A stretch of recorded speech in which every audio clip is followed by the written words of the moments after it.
Hello student, welcome back to your channel. What we are doing, we are making a series for MHT CET video. So today's topic is thermodynamics. So let's begin. We will solve a previous year MHT CET PYQ so that it will be helpful for you in your preparation. In one video we are trying to cover entire chapter which is very important for this period of time so that you can revise a maximum content in a minimum duration. So let's start. What we are doing, we are solving a previous year's question. So during an experiment an ideal gas is found to obey additional law. ये कोई नया law है, Vp square equal to constant. The gas is initially at temperature T. Gas का temperature initially T था, volume is V. The initial volume and temperature is T and V, and this is what the law that gas is following. What will be temperature of the gas when it expand to the volume twice? मतलब gas ये law follow कर रहा है तो कुछ ज्यादा नहीं सोचने का. आइडियल गैस के लिए हमें पता है एक इक्वेशन वैलिड है. आइडियल गैस क्या होता है? P V equal to n R T.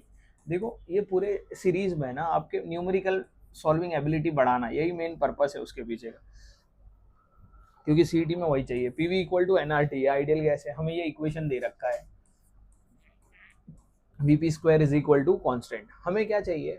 What will be the temperature when its volume is double? तो हम तो समझ गए वॉल्यूम डबल करेंगे तो टेम्परेचर चाहिए. यहाँ क्या दे रखा है? प्रेशर. तो इसको यहाँ से हटाओ और टेम्परेचर लेके आने का ट्राई करो. तो कहाँ से आएगा? आइडियल गैस लिखा हुआ है क्वेश्चन में. आइडियल गैस से आप ये लाइन बिल्कुल लिख सकते हैं. तो यहाँ से अपन क्या करेंगे? P को इन टर्म्स ऑफ T लिखेंगे ताकि हमें वॉल्यूम और टेम्परेचर का रिलेशन मिल जाए. So P is equal to, you can definitely write nRT by V. ये वैल्यू इधर रख दो. V is equal to nRT upon V का square is equal to C. समझ रहे आप? यहाँ से एक बात पता चल रही है which is T square upon V.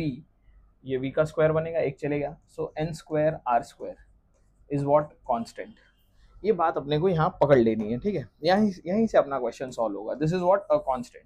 So value रख देते हैं. वॉल्यूम क्या हो रहा है? डबल हो रहा है. Initial volume V1 is let's say V. So V2 is twice of V. This is what they are saying. The volume is double. Initial temperature T1 is how much? T. What you need to find? T2. T2 आपको find करना है. T1 दे रखा है. T1 is T. ठीक है. तो इसी में वैल्यू रखते हैं. तो T1 की जगह T रखेंगे. T1 की जगह क्या रखा जाए? T. This is T. Volume is V. N square R square तो कांस्टेंट है तो कट ही हो जाएगा. फाइनल टेम्परेचर T2 जो हमें फाइंड करना है. फाइनल वॉल्यूम कितना है? 2 times V. So we'll substitute 2 times V, which is again n square R square. ये तो चले ही गया constant. So what is T2? The final volume is, final temperature is twice of initial temperature. और ये V भी cancel हो जाएगा. तो फाइनल टेम्परेचर कितना आ जाएगा? कुछ यहाँ स्क्वायर है ना, टेम्परेचर का स्क्वायर है. सो टी स्क्वायर और यहाँ पे भी आपको स्क्वायर करना पड़ेगा. तो कोई बहुत बड़ा बात नहीं. T square n square R square है ना, तो T square by we. T2 ये आपको फाइंड करना है. T दे रखा है तो वैल्यू रखा अपन ने, तो अभी अपना रिलेशन क्या आएगा? स्क्वायर है. सो वॉल्यूम तो V ही है क्योंकि यहाँ V का स्क्वायर था. ये कट हो गया ना, एक V बचा. तो अब इसको आगे सॉल्व करते हैं. तो T square is T, this is 2 and this is T2 square. So T2 is √2 times T. T2 कितना हो जाएगा? √2 टाइम्स T हो जाएगा. T2 become √2 times T. सो क्या दिख रहा है? ऑप्शन सी टिक मारेंगे. समझ रहे हैं? यहाँ से अपन ने क्या कर लिया? Vp स्क्वायर से P को हटा के हमने T के फॉर्मेट में रिलेशन लिखा. डन. चलिए नेक्स्ट क्वेश्चन की तरफ बढ़ते हैं. ये होप इट इज क्लियर. चलिए सो नेक्स्ट क्वेश्चन में क्या बोला है? द टेम्परेचर रिमेनिंग, एक second, temperature remaining constant. The pressure of a gas is decrease by 20%. Pressure कितना डिक्रीज हो गया? 20% से. The percentage change in a volume. हो गए. Pressure of a gas decrease by 20%. Temperature क्या है? कांस्टेंट है. Temperature is constant. Temperature is constant और प्रेशर डिक्रीज बाय 20%. जब भी डिक्रीज आएगा तो आपको क्या करना होता है? कितना? 20% ना, तो 1 में से 0.2 सब्ट्रैक्ट करो. सो फाइनल प्रेशर कितना आ गया? 0.80 times P1. Pressure decrease by 20%. The percentage change in volume. So temperature constant है, ये बात पे ध्यान देना है. सो PV nRT होता है. टेम्परेचर कांस्टेंट है तो इसका मतलब क्या है? PV इक्वल टू कांस्टेंट हो गया. NR तो वैसे ही कांस्टेंट है. So you can definitely write P1 V1 is equal to P2 V2. So P1 तो P1 ही है, वॉल्यूम V1 को V1 ही लिखते हैं। P2 is how much 0.80 times P1 और V2 मिल जाएगा यहाँ से, सो P1 चलेगा, so it is V1 divided by 0.80 times V2, ये आपका आ जाएगा V2 आ जाएगा। This you can definitely right 100/80, around 80/100 करेंगे तो V1 which is V2। So what is V2? 25 are 24 are, so it is 5/4. 5/4 of V1 is what? V2. 5/4 of V1 is what? V2. क्या बोला है? The percentage change in volume, आपको percentage change in volume में निकालना, volume में कितना percent change है। What is 5/4? इसको आप डिवाइड करोगे तो it is 1.25 times V1 of V2, तो V2 कितना आ गया? 1.25 टाइम्स V1। देखो ये बात सीधे दिमाग में रखनी है, डेसिमल के बाद जो नंबर है उतना परसेंटेज इंक्रीज हो गया, तो V2 कितना हो गया? 25% ज़्यादा है, सो 25% इंक्रीज बाय 25%, वॉल्यूम क्या हो जाएगा? 25% से इंक्रीज हो जाएगा। ठीक है, चलो ये बात ध्यान रखना है। देखो परसेंटेज में बिल्कुल कंफ्यूज नहीं होना, इधर ध्यान देने का। देखो क्या करने का, अगर बोला है आपको 20% इंक्रीज, इसका मतलब क्या है? जो न्यू वैल्यू है, जो भी न्यू वैल्यू है, लेट्स से x2, ये कितना आ जाएगा? 1.20 टाइम्स x1। बोला रहता 30% इंक्रीज, तो क्या लिखते हैं? x2 is 1.30 times x1। बोला रहता 30% डिक्रीज, तो क्या लिखते हैं? x2 is 0.70 times x1। जो भी नंबर दिया है ना परसेंटेज का, उसको 100 से डिवाइड करने का, तो जो नंबर आएगा 30 को 100 से डिवाइड करो, कितना आएगा? 0.3, बराबर, तो उसको 1 में ऐड कर देने का, तब इंक्रीज के लिए, और डिक्रीज रहेगा तो 1 से सब्ट्रैक्ट कर देने का, तो डिक्रीज बोला है तो 1 से 0.30 सब्ट्रैक्ट किया तो 0.70 आएगा। समझ रहे? तो ये बात ध्यान रखने का, ठीक है, ये आपके रेफरेंस के लिए, फॉर रेफरेंस। तो ये परसेंटेज का खेल समझ में आना जरूरी है। चलिए नेक्स्ट पे आते हैं, ये कॉपी करते जाना है आपको साथ ही साथ। Temperature remaining constant, the pressure of a gas is decrease by 20%, the percentage change in volume. Same question repeat हो गया क्या? Temperature remaining constant, the pressure of a gas decrease by 20%, temperature remaining constant, pressure of gas decrease by 20%। चलो वो वही ऊपर वाला ही question है, answer क्या है? 25%। A certain temperature, at a certain temperature, क्या बोला है? किसी एक टेम्परेचर पे रॉड ए और rod B of different material, दोनों का मटेरियल डिफरेंट है, length L A and L B respectively, दोनों का लेंथ क्या है? एक का लेंथ एल ए है, दूसरे का लेंथ क्या है?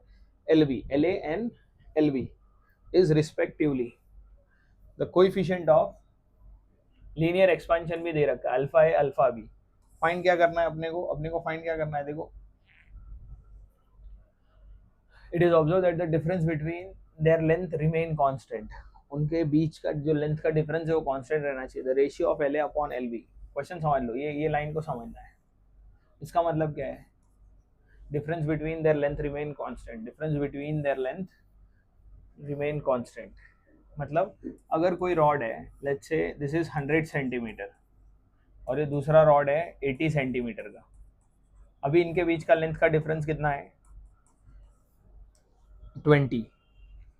जब आप दोनों को हीट करेंगे तो दोनों का लेंथ इंक्रीज होगा, लेट्स से 100 इंक्रीज होके 110 हो गया, 80 भी कितना इंक्रीज होना चाहिए? 80 इंक्रीज होके 90 ही होना चाहिए, ताकि फिर से गैप उतना ही रहे, डेल्टा एल कितना रहे? 20 ही रहे।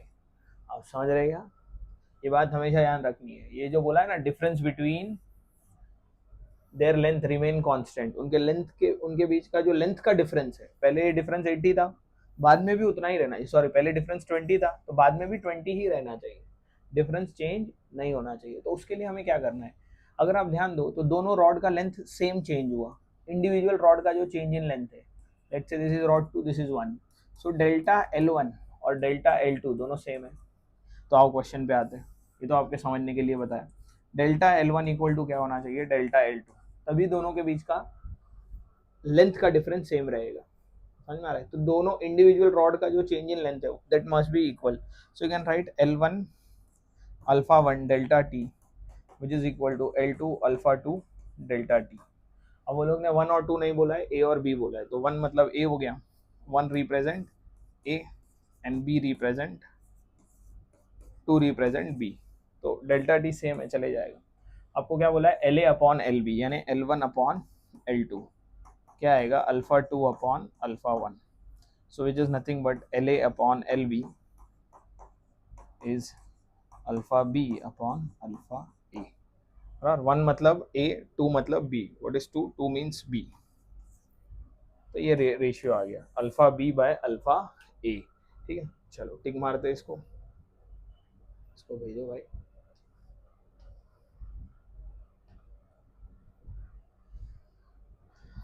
चलिए, तो क्या आएगा? Alpha B upon alpha A, alpha B upon alpha ए, ये रहा ऑप्शन. ठीक है, मैं इरेज कर रहा हूँ तो शायद दिखेगा अपने को. ये रहा अल्फा बी अपॉन अल्फा ए, ये अपना आंसर बना अल्फा बी अपॉन अल्फा ए. ज़्यादा ही जूम हो गया.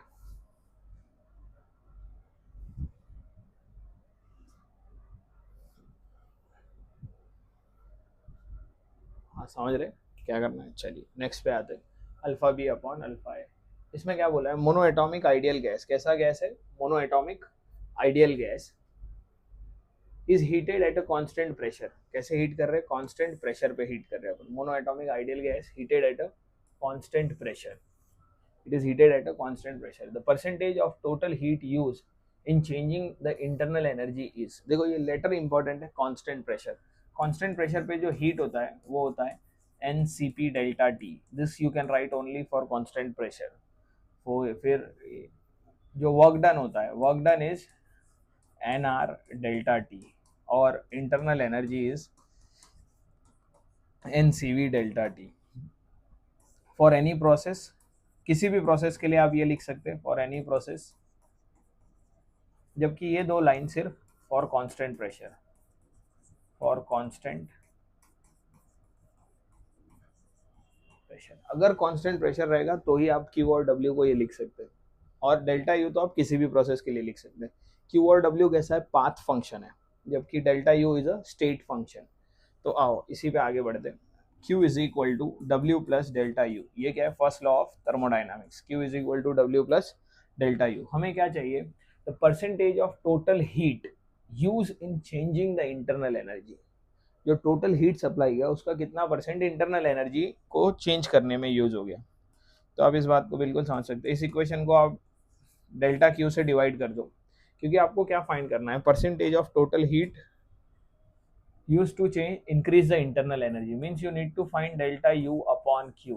आपको ये फाइंड करना है कि हीट जो सप्लाई गया उसका कितना परसेंट इंटरनल एनर्जी चेंज करने में गया. तो आप इस इक्वेशन को Q से डिवाइड कर दो तो 1 आएगा W upon Q plus delta U upon Q. This is what they have asked, delta U upon Q. So 1 W is what? NR delta T और Q is NCP delta T. तो जब divide करोगे तो क्या बचेगा? R upon CP plus ये तो आपको फाइंड करना है डेल्टा यू और क्यू, तो इसको मत सब्सटीट्यूट करो. सो आगे बढ़ते हैं. डेल्टा क्यू और यू चाहिए ना. So delta U upon Q is 1 minus, इसको इधर भेज दो, 1 minus R upon C P. What is R? R itself is C P minus C V. तो C P minus C V upon C P. So ये क्या हो जाएगा? 1 minus 1 और plus C V by C P. तो ये तो cancel हो जाएगा. समझ रहे? R is C P minus C V, तो C P upon C P 1 हो गया, तो C V upon C P, ये माइनस प्लस हो जाएगा. So this is what? C P upon C V is gamma, तो it is 1 upon gamma. So delta U क्या आ जाएगा? 1 अपॉन गैमा आ जाएगा. है क्या ऑप्शन? ओके, ये लोग ने परसेंटेज में पूछा है. तो गैमा कौन सा गैस बोला है? मोनो एटॉमिक बोला है. It is a mono atomic gas. Mono atomic gas के लिए गैमा कितना होता है? Gamma for mono atomic gas is 5/3. कितना होता है? 5/3 होता है. ये बातें आपको याद होनी चाहिए. So it become 1 upon 5/3 which is 3/5. तो कितना हो गया?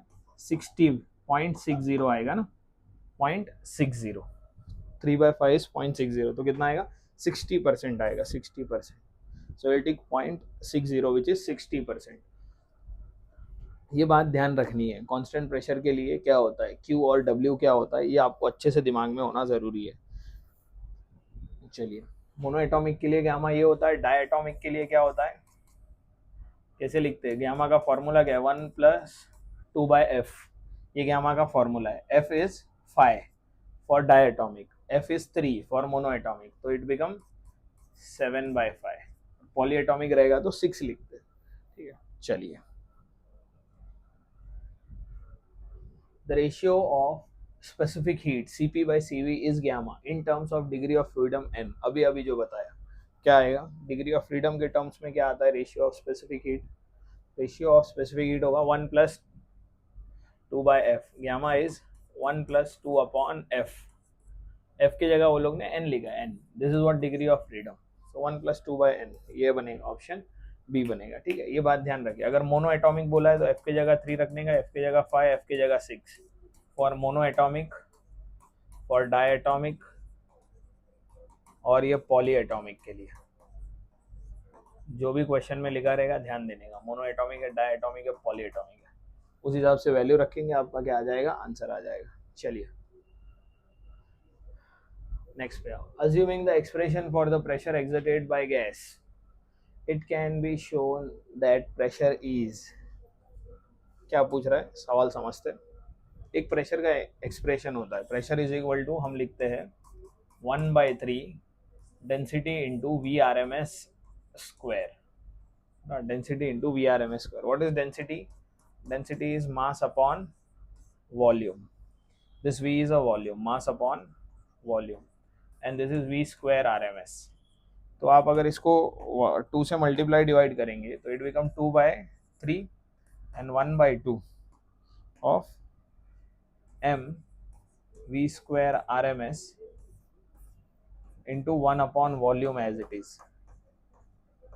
ये तो काइनेटिक एनर्जी हो गया ना, दिस इज काइनेटिक एनर्जी, ये क्या बना, काइनेटिक एनर्जी बना, तो इसमें वैल्यू रखो 2/3 काइनेटिक एनर्जी और ये क्या, volume, kinetic energy per unit volume, ये आंसर आ जाएगा 2/3 kinetic energy per unit volume, 2/3 kinetic energy per unit volume of gas. तो ये एक्सप्रेशन आपको याद होना चाहिए, नहीं है तो भाई कर लो याद, इसमें अभी और कौन सा बड़ा बात है।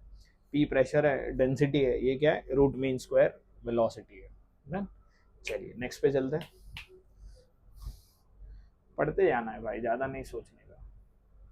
क्या बोला इसमें, if heat energy delta Q is supplied to an ideal gas, ideal diatomic gas, कैसा गैस है, डायटोमिक गैस, हीट कितना सप्लाई किया, delta Q at a constant pressure, constant pressure पे, वही वाली बात हो गई, अगर कांस्टेंट प्रेशर दिखा तो you can definitely right NCP delta T, और वर्क डन को you can right NR delta T only for constant pressure, जब P कांस्टेंट होगा, और डेल्टा यू तो आप हमेशा NCV delta T, the increase in internal energy is delta U and the amount of work done by gas is delta W, the ratio पूछा है, delta U you can always rise NCV delta T, तो आपको इन तीनों का ratio पूछा है, तो क्या करेंगे, delta W is to delta U is to delta Q, तो इनका रेशियो लेंगे तो क्या बचेगा, डब्ल्यू में आर है,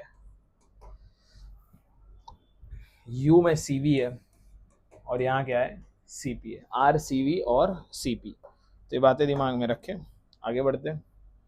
क्या बोला है, R CV and CP, what is R, R is, you can write R as R CV और सीपी है ना, तो एक बात ध्यान रखिए, CV can be written as f/2 of R, CV को क्या लिखते हैं, f/2 ऑफ आर लिखते हैं, ठीक है, ऑप्शन दे रखा है या नहीं दे रखा है, ठीक है, f/2 of R, CV is f/2 of R, CP क्या होता है 1+f/2 ऑफ आर, है ना, ये सीवी होता है, ये सीपी होता है। अभी डायटोमिक गैस बोला है, डायटोमिक के लिए अभी अभी बताया डिग्री ऑफ फ्रीडम कितना रखने का, for diatomic f equal to 5, तो ये रेशियो बनेगा 5/2 ऑफ आर, और ये सीपी बनेगा 5+2 7/2 ऑफ आर, बराबर, सीपी यहाँ 5 रखेंगे, एफ की जगह क्या रखेंगे 5, तो 5/2 यानी 7/5 7/2 हो गया, और ये हो गया 5/2 ऑफ आर, ये वैल्यू इधर रख दो आप, R as it is. What is CV? 5/2 of R. What is CP? 7/2 of R. अब क्या करो, रेशियो ही तो पूछा है ना, तो R चलेगा और 2 से मल्टीप्लाई कर दो, तो कितना हो जाएगा 2:5:7, 2:5:7 हो जाएगा, 2:5:7, so this is what the ratio of W, U and delta Q। तो ये बात तो आपको पता होनी चाहिए, और उसको कैसे इस्तेमाल करना है ये भी पता होना चाहिए। इसमें ये क्या नया बात पता चला, ये what is CV f/2 of R, what is CP 1+f/2 of R, ये बात ध्यान रखिए, ठीक है। चलिए नेक्स्ट पे चलते हैं। पावर रेडिएटेड बाय, ये रेडिएशन का क्वेश्चन आ गया, चलो कर लेते हैं। Power radiated by a black body is P, power कितना रेडिएट हो रहा है, P, and it radiate a maximum energy around the wavelength lambda naught. The temperature of the black body is change so that it radiate a maximum energy around the wavelength lambda naught by 2। अपन ने temperature change किया तो maximum wavelength change हो जाता है। ये कौन बता के गए, lambda 1 T1 is equal to lambda 2 T2, Wayne's displacement law. The power radiated it will now increase by factor। तो आप एक काम करो, पावर का फॉर्मूला P1 क्या होता है, sigma A T1 raise to 4, और what is P2, similarly sigma A T2 raise to 4। तो बॉडी तो सेम है तो एरिया सेम हो जाएगा, सिग्मा कैंसिल हो गया। So P1 by P2 is T1 by T2 raise to 4। So T1 by T2 का रेशियो हम यहाँ से लिख सकते हैं lambda 2 by lambda 1। What is T1 by T2, lambda 2 by lambda 1। What is this, is lambda 2 the wavelength, और ये initial है, this is lambda 1। So ratio become 1/2, done. Lambda 2 is lambda 2 naught by 2। तो ये जब रखोगे, जब आप इसको इससे डिवाइड करो, लैम्बडा 2 डिवाइड बाय 1, तो ये बचेगा 1/2। ये वैल्यू इधर रख दो, P1 by P2, substitute this value 1/2 over here, so 1/2 raised to 4, तो कितना हो जाएगा 1/16 हो गया ना, 1/16 हो गया। तो P2 become 16 times P1, P2 become 16 times P1 हो जाएगा, P2 ये बोला है ना। The power radiated by it will now increase by factor of, तो कितने फैक्टर से, 16 के फैक्टर से इंक्रीज हो गया ना, पहले पावर 1 था तो अभी कितना हो गया 16 हो गया, तो it is increase by factor of 16। Clear. चलिए ये क्या है, वेन्स डिस्प्लेसमेंट लॉ, इसको क्या बोलते हैं, veins displacement law, displacement law, veins displacement law. चलिए नेक्स्ट पे आते हैं, ये क्लियर दिख रहा है ना, या कैमरा देखना पड़ता है बीच बीच में, कभी कभी बंद हो जाता है। चलिए नेक्स्ट पे आते हैं। A bucket full of hot water is kept in a room if it cool from 75 to 70 degree, किधर से किधर कूल हो रहा है, 75 से 70 डिग्री, इन कितना टाइम में, T1 टाइम है, इन T1 टाइम। तो ये 75 से कितना कूल हो गया, 70, कितने टाइम में, T1 टाइम में। उसके बाद क्या बोला है, फ्रॉम 70 to 65 कितने टाइम में, T2 टाइम में, एंड 65 to 60 कितने टाइम में, T3 टाइम में। बराबर, ये 3 टाइम में चेंज हो रहा है, T1 T2 और T3। देन अरे देन क्या फाइंड, ओके ये रेशियो पूछ जाएगा, तो T1 T2 T3 का ऑप्शन देखोगे तो समझ में आएगा, तो कौन सा टाइम ज़्यादा रहेगा। तो एक सिंपल लॉजिक है जो न्यूटन भाई साहब बता के गए, रेट ऑफ कूलिंग क्या होता है, टाइम के साथ डिक्रीज होते जाता है। कहने का मतलब क्या है, जैसे मान लो अभी बॉडी 100 डिग्री पे और सराउंडिंग 10 डिग्री पे, तो 100 से 70 जाने में कितना डिग्री का ड्रॉप हो गया, 30 का, और फिर 70 से 40 जाने में जो नेक्स्ट 30 है, नेक्स्ट 30 में ज़्यादा टाइम लगेगा, क्योंकि बॉडी ठंडा हो गया, तो ठंडा हो गया तो बॉडी का और रूम का टेम्परेचर का डिफरेंस कम हो गया। सो ये बात हमेशा ध्यान रखिए। तो यहाँ पे T1 टाइम, T2 और T3, पहला 5 डिग्री गिरने में ज़्यादा टाइम नहीं लगेगा, फटाफट ठंडा होगा, बाद में ज़्यादा टाइम लेगा और ज़्यादा लेगा, ठीक है। तो जैसे जैसे कूल होते जाएगा ना, वैसे उसको फर्दर कूल कराना थोड़ा डिफिकल्ट, मतलब टाइम टेकिंग हो जाएगा, ठीक है, ज़्यादा टाइम लगेगा, ये बात ध्यान रखना है। T3 कितना बड़ा रहेगा, तो ऑप्शन 1 दिख रहा है, T3 बड़ा है, T2 और T1। चलिए नेक्स्ट पे आते हैं, है ना, ideal gas at 27 degree compress adiabatically to 8/27 of its original volume. Gas ये टेम्परेचर पे था, इतना वॉल्यूम कम हो गया, मतलब जो फाइनल वॉल्यूम है that is 8/27 of initial volume, compress adiabatically to 8/27 of its original volume if gamma is, this is 5/3 not 53, this is 5/3, the rise in temperature of the gas is, rise in temperature यानी T2 पूछा है, T1 दे रखा है। तो adiabatic में एक relation याद रखने का, TV raised to gamma minus 1, so it is T1 V1, this is T2 V2। Adiabatic के लिए ना आप ये 3 इक्वेशन याद रखोगे तो बहुत बेहतर है एडियाबैटिक के लिए। एक तो जो फेमस है, PV raise to gamma, P1 V1 is equal to P2 V2 raise to gamma. दूसरा है ये टेम्परेचर वाला, T1 V1 raise to gamma minus one, T2 V2 raise to gamma minus one. और तीसरा है T2 by T1 P2 by P1 raise to gamma minus one upon gamma. ये तीन equation याद रखो, pressure volume, temperature pressure. Adiabatic के लिए ही use कर सकते हैं ये तीनों, तो जो भी दिया रहेगा क्वेश्चन में। अब यहाँ टेम्परेचर और वॉल्यूम दे रखा है ना, तो अपन ये सेकंड वाला यूज कर रहे हैं, ठीक है। तो ये वैल्यू अपन यहाँ रख देंगे। कौन सा गैस बोला है? आइडियल गैस, कंप्रेस एडियाबैटिकली, और ग्यामा उसका दे रखा है 5/3 है, तो वैल्यू रखेंगे तो आंसर आना चाहिए अपना। ध्यान दीजिएगा, V2 by V1, V2 is how much, यहाँ से आप एक लाइन लिख सकते हैं, that V2 by V1 is 8/27, V2 by V1 is 8/27। तो अपन क्या करेंगे, T1 by T2 is what, V2 by V1 gamma minus 1. So V2 by V1 is 8/27, gamma minus 1, gamma is how much, 5/3, so it is 5/3 minus 1, so ये कितना हो जाएगा, 5/3 minus 1, so you can definitely write it 8/27, what is 5/3 minus 1, so it is 2/3, कितना हो जाएगा ये, 2/3 हो जाएगा। so 2/3 है तो you can write 2 का क्यूब और 3 का क्यूब, तो चले गया, तो क्या बचा, 2/3 रेस टू 2, समझ रहे ना, 2 क्यूब करोगे तो 3 चलेगा, 3 क्यूब, यू कैन राइट 2/3 का स्क्वायर, 2/3 का square, so it is 4/9। This is what T1 and T2, but what they have asked for the T2, so we'll write T2 is equal to cross multiplied 9/4 of T1। T1 is in इस equation में T1 kelvin में रखना होता है, तो you need to substitute in kelvin, so 9/4 of 300, so it is 75 if I am not wrong, yes 75 into 9 कितना जाएगा, it came 750 75 into 9 4/9, yes ये हो जाएगा,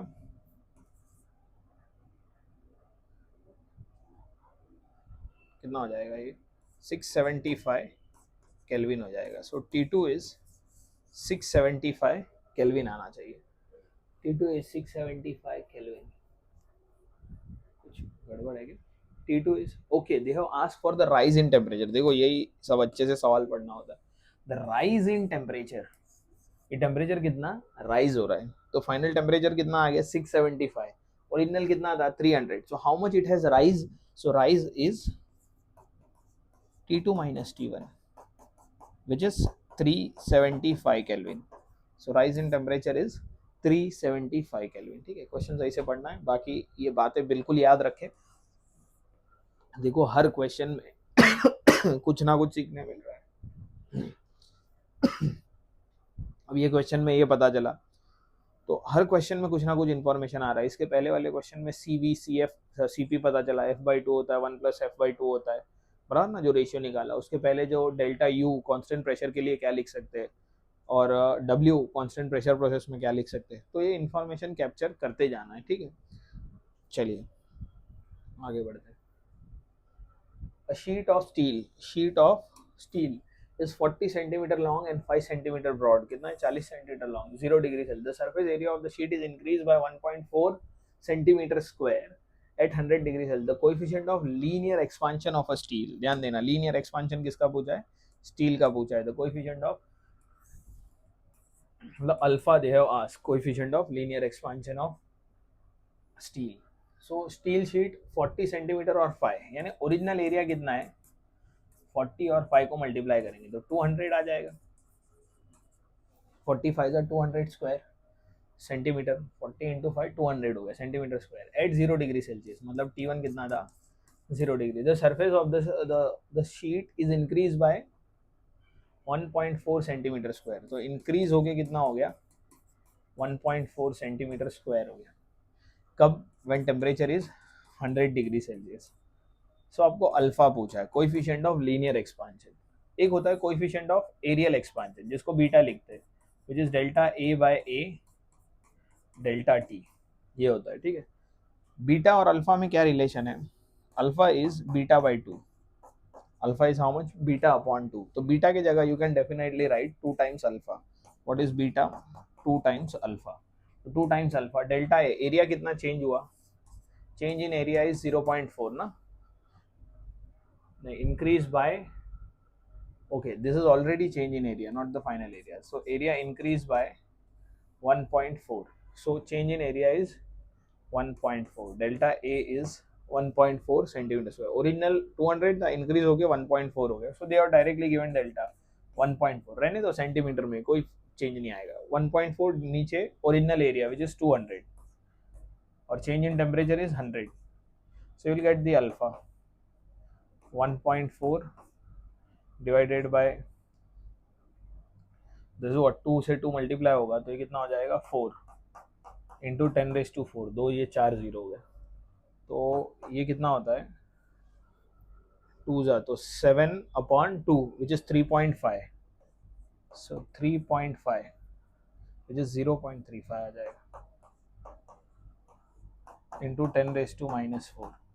हाँ समझ रहे ना मैं क्या कर रहा हूँ, देख लो एक बार भाई, 1.4 कैन बी रिटन एज 14 ना, इंटू 10⁻⁻1 और ये 4 इंटू 10⁻⁴, ये कितना हो गया 14 और ये 3.5 होता है, बराबर ना, 14 का ये 7 हो जाएगा, ये 2, 7/2 is 3.5, so you can right alpha is 3.5 into 10⁻⁻5 पर डिग्री सेल्सियस। अल्फा कितना आ जाएगा 3.5 इंटू 10⁻⁻5, इधर है ये रहा ऑप्शन सी, 3.5 इंटू 10⁻⁻5, ये बिल्कुल ध्यान रखें, ये फॉर्मूला भी इंपॉर्टेंट है, देखो इधर भी ये पता चला, ये होता है ये रिलेशन भी, अल्फा और बीटा में क्या रिलेशन होता है, 3 होता है, अल्फा बीटा और ग्यामा। ग्यामा क्या है, वॉल्यूमेट्रिक एक्सपांशन, ये 3 टाइम्स अल्फा होता है, बीटा होता है 2 times alpha, alpha is a linear expansion, beta is a areal expansion और gamma is a volumetric expansion, ठीक है। चलिए तो ये होगा, आगे बढ़ते। Two gas A and B having the same initial state, that is PVT, PV and NT. Now the gas A is compressed to V/8 by isothermal process and another gas B is compressed to V/8 by adiabatic process. The ratio of the final pressure of gas A and B is, both gas are monoatomic। चलिए ठीक है, दो gas है, एक को adiabatically compress कर रहे हैं और एक को आइसोथर्मली, वॉल्यूम का चेंज उतना ही है, इनिशियल कंडीशन सबका सेम है, initial condition is same, right. So isothermally compress कर रहे हैं, फर्स्ट आइसोथर्मल कंप्रेशन हो रहा है, then the ratio of final pressure, so ध्यान देना पहले आइसोथर्मल का केस कर लेते हैं, आइसोथर्मल और फिर एडियाबैटिक करेंगे। आइसोथर्मल में क्या होता है, P1V1 is equal to P2V2 होता है, सही, आपको P2 कैलकुलेट करना है आइसोथर्मल में। So volume A is compressed to V/8, बराबर ना, now the gas A is compressed to V/8, original volume V था, बराबर ना, original volume is V, so V1 is V, pressure is P, आपको final pressure निकालना है, ये value है V/8, V2 is how much, V/8, this is V2, V/8 दे रखा है, ठीक है। So you can get P2 as 8 times P हो गया, V से V चले गए, 8 टाइम्स P हो गया, ये आइसोथर्मल का हो गया। अब एडियाबैटिक पे आओ, एडियाबैटिक, एडियाबैटिक में क्या बोला है, सेम कहानी है, बस एडियाबैटिकली कंप्रेस है, तो एडियाबैटिक में अभी अभी लिखवाया था PV gamma, ये 2 के लिए, ये 1 के लिए, तो pressure P, volume V, gamma, gamma is 5/3, so P2 आपको कैलकुलेट करना है, this is V/8 of 5/3, correct है। सो यहाँ से क्या मिल जाएगा, V तो V चले जाएगा, सो P इज 8⁻5/3 ऑफ P2 और V कैंसिल हो जाएगा, 8 इधर आके मल्टीप्लाई हो गया, 8 कैन बी रिटन एज 2 का क्यूब, तो चले जाएगा 2⁻15 हो गया, this is P2, this is how much 32 हो गया ना मेरे ख्याल से, यस 32 टाइम्स P, कितना हो गया 2 4 6 2 4, यस 32, 2 4 6 8 32, सही है, P2 इज 32 टाइम्स P, सो दोनों का रेशियो ले लो, they have asked the ratio of final pressure, so pressure due to isothermal और pressure due to adiabatic, so ये हो गया 8P और ये हो गया 32P, so ratio is 1/4, ratio is 1/4, 32P, समझ रहे, रेशियो कितना हो जाएगा 1:4, 1:4, क्या बनेगा, ऑप्शन बी बनेगा। ये बातें बिल्कुल दिमाग में रख के आइसोथर्मल के केस में क्या कर रहे हैं, एडियाबैटिक के केस में क्या कर रहे हैं, गामा दे रखा है, they have given gamma is 5/3, ठीक है। चलिए नेक्स्ट पे आते हैं। ये आ गया Carnot cycle. Carnot cycle operating between TH and TC, hot और cold. H represent hot reservoir, C is a cold, ये पता होना चाहिए। Produce 1.5 kilo joule of mechanical work, कितना वर्क आउटपुट आ रहा है, 1.5 kilo joule. Heat transfer to the engine by reservoir is, अगर आप ध्यान दें तो कार्नोट में एक TH होता था और एक होता था TC, this is what TC and this is TH, this is work output, और ये क्या था, इनपुट था Q1। And they have given the TH is how much, TH they have said it is 600 Kelvin, this is 300, produce 1.5 kilojoule of mechanical work, so this is W is 1.5 kilojoule, समझ रहे। the heat transfer to the engine by the reservoir means they are asking for Q1, definitely you can write efficiency क्या होता है, 1 minus cold reservoir upon hot reservoir which is also equal to output upon input, output क्या है W, input क्या है Q1, बस खत्म कहानी, यहाँ से आप बिल्कुल कर लेंगे। 1 minus TC is 300, TH is 300 upon 600, देखो हर क्वेश्चन में कुछ ना कुछ पता चल रहा है। तो ये हो गया 1.5, ये हो गया Q1। अभी पढ़ने का यही सबसे बेस्ट तरीका है, बुक खोल के कॉन्सेप्ट रिवाइज करो फिर न्यूमेरिकल करो, उतना टाइम नहीं है, सीधा न्यूमेरिकल के आने का, जो चीज़ नहीं पता है वो समझते जाने का, बस एक्सेप्ट करते रहने का। अभी का टाइम कैसा है, एक्सेप्ट करते जाने का, हाँ ये होता है 1/2, 1.5 ऑफ Q1, तो ये this become 1/2, 1.5 of Q1, so Q1 is 3 kilo joule, बराबर ना, मल्टीप्लाई हो जाएगा, Q1 कितना हो जाएगा, 3 kilo joule, 3 kilo joule, this is what Q1 is 3 kilo joule, ये बात हमेशा ध्यान रखें। डन, चलिए नेक्स्ट पे आते हैं। होप यहाँ आपको ये समझ में आ रहा है, ये नया फॉर्मूला है कार्नोट इंजन का एफिशिएंसी कैलकुलेट करने का, बराबर, ये आउटपुट होता है, ये इनपुट होता है, तो ये वैल्यू रखा, अपने को क्या मिला, आंसर मिला, they have asked for the Q1। ये लास्ट क्वेश्चन है शायद। The PV diagram for a particular gas of different thermodynamic process are given by, तो हमें क्या बताना है, कौन सा ग्राफ क्या रिप्रेजेंट कर रहा है। तो figure A and B show the isobaric curve, अब इधर ही बात करते हैं। अब देखो ये इस पे समझते हैं, ये क्या है, कांस्टेंट वॉल्यूम है, इधर वॉल्यूम कांस्टेंट है, और ना वर्टिकल लाइन वॉल्यूम चेंज ही नहीं हो रहा है, तो इसको क्या बोलेंगे, आइसोकोरिक, आइसोकोरिक हो गया। ये फिगर ए है, ये बी और ये C, this is constant pressure, तो आइसोबेरिक हो गया, आइसोकोरिक एंड आइसोबारिक। बी और सी क्या, B is isobaric, no wrong, ये गलत हो गया ना, A and B show the isobaric curve and isothermal, देखो ये आइसोबेरिक नहीं है, आइसोबेरिक ये है, तो ये भी गलत हो गया।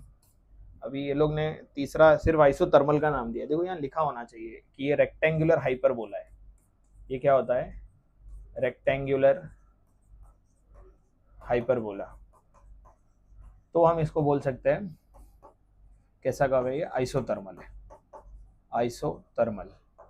तो अब अपने को तीन चीजें पता चली, पहला आइसोथर्मल है, A is isothermal, B is isochoric and C is isobaric, C is isobaric. अब देखो कहाँ ये सही बैठ रहा है, पहले में तो नहीं बैठ रहा है, ए इज नॉट आइसोबेरिक ना, ए आइसोबेरिक है क्या, नहीं, ए तो आइसोथर्मल है, ए इज आइसोथर्मल, सही बात है, A isothermal and C is isochoric, C is not isochoric, C is not isochoric. B is isobaric, गलत, ये भी गलत। A is isothermal, C is isobaric, yes perfect, समझ रहे आप। तो अपन ने पहले प्रोसेस लिख लिया, कौन सा क्या होता है, ये आइसोकोरिक का मतलब क्या, वॉल्यूम कांस्टेंट, ये कांस्टेंट वॉल्यूम का लाइन है, ये लाइन पे प्रेशर सब जगह सेम है ना, हर एक पे डॉट बनाओ, इधर इधर इधर इधर इधर, सब जगह प्रेशर सेम है ना, प्रेशर क्या है, सेम है, तो ये क्या बना, आइसोबेरिक, ये बना आइसोकोरिक, और ये रेक्टेंगुलर हाइपरबोला है, तो ये क्या बनेगा, आइसोथर्मल बनेगा। तो यहाँ से ऑप्शन क्या बन रहा है, ऑप्शन डी आंसर बन रहा है, ठीक है। तो ये शायद ख़त्म हो गया, ये लास्ट स्लाइड है, तो इसको इधर तक ही रखते हैं। होप आपको थर्मोडायनामिक्स समझ में आ रहा है। नहीं समझ में आ रहा है, जो जो क्वेश्चन में जो जो इन्फॉर्मेशन मिला वो एक बुक में लिखते जाने का कि हाँ ये एक फार्मूला, ये एक फार्मूला, ये एक फार्मूला है। ठीक है, तो बाय, पढ़ाई करते रहे, ऑल द बेस्ट।